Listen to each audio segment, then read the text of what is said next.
psychologisch. Psychologisch. Ich liebe meine Sprache. Guter Einstieg, fängt wieder super an. Okay, dann. Das war eine gute Erklärung. Okay. Oh mein Gott, es ist schon... Das wird richtig lang. Minasan konnichiwa. Heute werde ich und Sophie auf Vorurteile über Deutschland reagieren. Dann, los geht's. Bin gespannt, was auf mich zukommt. Ich habe keine Ahnung. Dann, okay, ich fange mit typischen Vorurteilen an. Die Deutschen essen viel Kartoffeln und Würste und trinken viel Bier. Ah, okay, das Essensklischee. Also es ist schon ein Klischee. Ja. Es ist jetzt nicht so, dass jeder Deutsche das jeden Tag isst oder so. Und es ist auch nicht so, dass jeder Deutsche gerne Bier trinkt. Aber Bier ist in Deutschland schon das alkoholische Getränk, das am meisten getrunken wird. Ja. Besonders in Bayern. Ja, ja. Und auch wenn du in den Supermarkt gehst, du hast so eine riesen Auswahl an irgendwelchen Biersorten oder Mischgetränken, wo irgendwo Bier mit drin ist. Ja. Und esstechnisch, wir essen schon viel Kartoffeln, Ja. aber jetzt auch nicht so, als würden wir das jeden Tag essen. Also es hat schon einen hohen Stellenwert bei uns in der Ernährung, aber es ist jetzt nicht vergleichbar wie zum Beispiel mit Reis in Japan, Echt? wo halt da wird ja viel Reis gegessen bei uns. Ja, aber auch Kartoffeln hier. Wir essen es viel, aber es gehört auf jeden Fall nicht jeden Tag irgendwie zu unserer Ernährung dazu. Okay, Und es gibt es eher in vielen Varianten Ja. und dadurch essen wir es so viel. Ja. Und Würste auch. Ich würde sagen, es ist so ein Snack, der gerne gewählt wird. Also wenn du irgendwo einen Ausflug machst oder so Ja. oder irgendwo hinfährst und irgendwas brauchst, das du schnell essen kannst, dann sind irgendwie Würstchen auch vom Supermarkt oder vom Metzger. Ich liebe deutsche Wörter. Dann ist das so, was Deutsche oft und gerne wählen. Ja. Oh ja, und in Berlin, wenn ihr nach Berlin fährt, müsst ihr Currywurst essen. Ja, auf jeden Fall, auf jeden Fall. Da gibt es richtig viel Auswahl, aber ihr müsst es tun. Ja. Okay. Das nächste Vorurteil, das ist auch sehr typisch. Die Deutschen sind ernst, pünktlich und unfreundlich. Okay. Also zum Thema Pünktlichkeit, das ist ja auch so ein ganz großes Klischee, glaube ich. Ja. Kommt gerade auch richtig gut mit der Bahnansage im Hintergrund. Ja. Die ist nicht pünktlich. Selten. Pünktlichkeit ist, glaube ich, etwas, das mit Deutschen assoziiert wird, weil es in der deutschen Gesellschaft wichtig ist. Ja. Also es hat einen hohen Stellenwert. Ja. Aber nur weil es wichtig ist und als gut gesehen wird, wenn du pünktlich bist, Ja. heißt es nicht, dass jeder Mensch pünktlich ist. Also ich kenne auch sehr viele Leute, die gerne zu spät kommen oder so oder die einfach gar kein Zeitmanagement besitzen. Ja.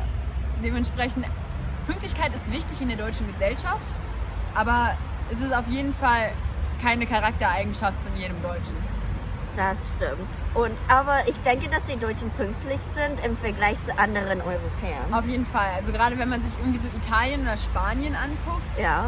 da ist zu spät kommen teilweise sogar das Höfliche. Ja. Dass du halt irgendwie so 5 bis 10 Minuten zu spät kommst, weil das irgendwie symbolisiert, dass du dir Zeit genommen hast, dich für das Treffen vorzubereiten und Ja. fertig zu machen.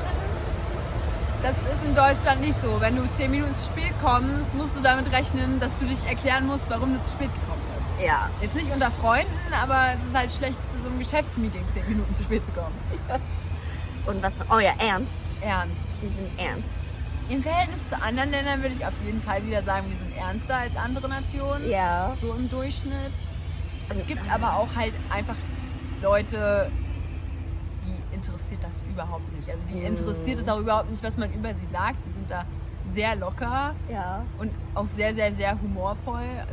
Das absolute Gegenteil von ernst irgendwie. Ja. Ja. Aber ansonsten so grundsätzlich, ja, kommt wieder auf das Verhältnis an, was du zu der Person hast. So. Ich glaube, es kommt Ja. eher dadurch, dass Deutsche manchmal etwas brauchen, um Fremden gegenüber aufzutauen. Ja. Und dadurch wirkt es, dass wir sehr ernst sind. Ja. Sind wir aber eigentlich nicht immer. Also wenn einmal so das Eis gebrochen ist, dann kannst du mit uns auch richtig Flachs machen. Also wir sind für jeden Spaß zu haben, wenn wir einmal eng miteinander sind. Ja. Wie wir, die durch Hamburg laufen. Mit der Kamera. Und die, unfreundlich. So, in einem Rathaus oder so sind sie natürlich unfreundlich. Ja, das hat auch sehr viel wieder mit dieser Pünktlichkeit und alles zu tun, dass man halt immer alles sehr geordnet und sehr perfektionistisch abgehakt haben will und dadurch ist es immer so dieses schnell Mentalität, das da aufkommt und das kann unfreundlich wirken. Ja. Ist aber wieder so als Persönlichkeit von Deutschen eher nicht. Das ist eher so das Ergebnis des Alltagslebens und der Umstände, aber die Person selbst ist an sich nicht unfreundlich, sondern sie wirkt unfreundlich durch die Umgebung, in der sie sich befindet. Ja. Mensch, wir wären richtig tief psychologisch. Psychologisch. Ich liebe meine Sprache. Tiefenpsychologisch und philosophisch. Ja. Das nächste. Es gibt viele Deutschen, die Autos mögen. Ui. Stimmt das? Ich weiß es nicht. Also ich glaube, dass Deutsche einen relativ großen Stolz hatten, was deutsche Automarken angeht, weil die halt sehr beliebt waren im Ausland und auch für ihre Qualität bekannt waren. Ja. Und auch gerade deshalb gibt es viele Menschen, die alte deutsche Autos interessant finden, also historische Autos oder Sachen, die auch jetzt vor 30, 40 Jahren irgendwie beliebt waren. Ja. In den letzten Jahren würde ich aber sagen, es hat nicht unbedingt viel mit aktuellen Autos zu tun. Wir hatten halt so den VW-Skandal, das war nicht schön und dadurch ist der Ruf von deutschen Autos halt auch irgendwie ein bisschen gesunken. Es gibt also entweder die sich überhaupt nicht dafür interessieren und ein Auto als ein Auto sehen. Ja. Es gibt dann aber auch wieder die gerade auf historische Art und Weise sich sehr gut damit auskennen, weil Deutschland halt einfach in der Geschichte viel mit Autos zu tun hatte. Das war eine gute Erklärung. Die Deutschen sind gut mit Geld sparen. Geld anlegen, Geld sparen. Ich glaube, es ist wieder so 50-50. Es gibt die es richtig gut können und die es gar nicht können. In Deutschland spielt Bargeld eine viel größere Rolle als in anderen Ländern. Ja. Und ich glaube, dass es dadurch auch kommt, dass Deutsche halt so dieses Geldsparverhalten haben, weil sie das Geld direkt in der Hand haben, nicht nur auf dem Konto oder als Zahl irgendwie auf einem Display sehen, sondern das Geld effektiv ausgeben oder irgendwie als Wechselgeld bekommen. Wir haben einfach mehr Kontakt zu direktem Geld. Ja. Und ich glaube, dass auch durch die Geschichte, also Erster Weltkrieg, Zweiter Weltkrieg, dann die Nachkriegszeit und auch gerade der Osten mit der DDR, wo halt sehr viel, es gab einen großen Mangel an vielem. Es wurde immer geguckt, wir haben so viele Ressourcen, daraus machen wir das und das. Und die Deutschen mussten dann halt gucken, was sie damit machen. Dann war das Geld knapp oder es gab hier eine Ausgabe, die nicht geplant war oder die Ausgabe ist jetzt doch noch weiter weg, weil das Auto halt erst doch in 2 Jahren kommt oder so. Und Geld ist einfach entweder sehr knapp gewesen oder man musste immer so ein bisschen gucken, wann gebe ich jetzt was aus, damit ich zu einem späteren Zeitpunkt immer noch genügend Geld dafür habe. Also wir sind, glaube ich, gut damit, so Geld zu kalkulieren, wann gebe ich was aus. Ja. Aber ich würde nicht sagen, dass jeder Deutsche einen Hang zum Sparen hat. Das nächste. Okay. Westdeutschland und Ostdeutschland haben unterschiedliche Sachen, also die Menschen und Landschaft. Ja, also der Unterschied zwischen Ost- und Westdeutschland ist auf jeden Fall etwas, das ständig irgendwie diskutiert wird, was vor allem auch direkt nach der Wiedervereinigung ein großes Thema war, weil man halt sehen musste, dass man Menschen, die aus 2 de facto unterschiedlichen Ländern kommen, also der Bundesrepublik Deutschland und der DDR, dass die plötzlich ein Land waren und sich als Einheit definieren mussten und identifizieren mussten. Dann wurde dann immer geguckt, was übernimmt man jetzt aus welchem Land, wobei von der DDR sehr, sehr viel nicht verwendet wurde. Und das gab halt ein bisschen Probleme, weil die Leute aus dem ehemaligen Osten sich dann halt sehr stark umorientieren mussten.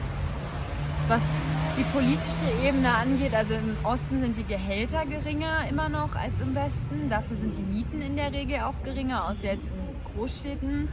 Der Lebensstandard im Osten ist auch im Durchschnitt geringer. Er ist nicht schlecht, aber im Verhältnis zum Westen ist er etwas niedriger. Aber es gibt Unterschiede, auch mentalitäten technisch. Der Osten wird immer gesagt, dass die ein bisschen freier sind, ein bisschen weniger ernst. Ja. Aber gleichzeitig auch planender. Also die haben die Dinge gerne mehr unter Kontrolle, dadurch, dass das früher nicht so war. Aber ansonsten, wenn du einer Person auf der Straße begegnest, du kannst heute nicht sagen, ob die aus dem ehemaligen Osten oder dem ehemaligen Westen. Okay. Oh mein Gott, es ist schon... Das wird richtig lang. Ich glaube, ich mache 2 Videos. Die eigentlichen Vorurteile und dann die spezifischen Fragen. Okay. Oh. Viele Deutschen lernen lieber Naturwissenschaft als sozialwissenschaftliche bzw. literaturwissenschaftliche Fächer. Ich meine also Bunke oder Like auf Japanisch. Ich würde tatsächlich sagen, dass es genau umgekehrt ist. Echt? Also von dem, was ich, zumindest in meiner Generation, Ja. dass viele Leute, ich würde nicht sagen, eine Abneigung entwickelt haben, aber viele mögen halt so die Fächer Mathe, Chemie, Biologie, Physik überhaupt nicht. Und gerade so in meiner Generation orientieren sich die Leute mehr so an freieren Fächern, in denen sie freier sind, eigene Dinge zu tun. Also zum Beispiel eben Gesellschaftswissenschaften oder Geisteswissenschaften im Allgemeinen. Auch gerade Sachen, die noch nicht so richtig erforscht sind, wo es Sachen gibt, die du dir noch anschauen kannst und analysieren kannst und halt so deinen Stempel aufdrücken kannst, so du selbst sein kannst und so deine eigenen Spuren hinterlassen kannst sozusagen. Ja. Was ja bei den Naturwissenschaften eher weniger der Fall ist. Da gibt es viele Gesetze und es geht einfach nur darum, diese Gesetze zu erweitern und mit denen andere Dinge zu erklären. Ja. Es ist halt einfach, ja, sagen wir es so, in der Schule ist Mathe nicht das beliebteste Fach. Es ist überall so. Es ist wirklich schlimm. Ursprünglich wollte ich ein Video machen, aber sie hat zu viel geredet. Dann kam ich, sorry Leute. Also ich mache noch ein Video. Danke fürs Zuschauen und bis zum nächsten Video. Ciao.